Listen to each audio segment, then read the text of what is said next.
Usnul dřív, než si s pláčem začal. Tátův princ a mámin malý král.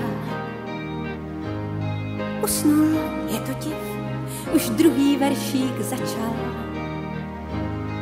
Dneska měl v plánu být ještě admirál.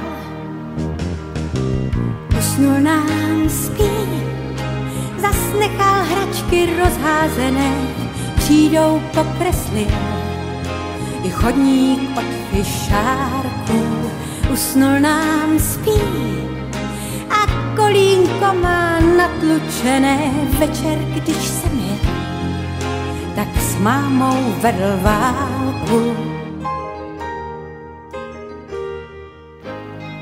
Usnul dřív, než mu uschly vlásky. Zmeškal vám i schůzku s pohádkou. Může klidně spát, vždyť narodil se z lásky. Přines nám štěstí v postýlce s ohrádkou. Podívej, spí a v dlani svírá desetníček, co mu strýček dal, že krmil v zimě ptáčky. Podívej, spí a tvář má jako andělíček, i když nasypal nám na zem připínáčky.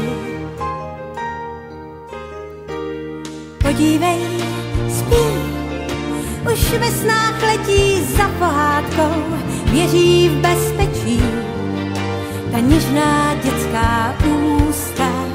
Usnul nám spí náš malý rytíř za ohrádkou, až se probudí, tak nikdy nesmí zůstat.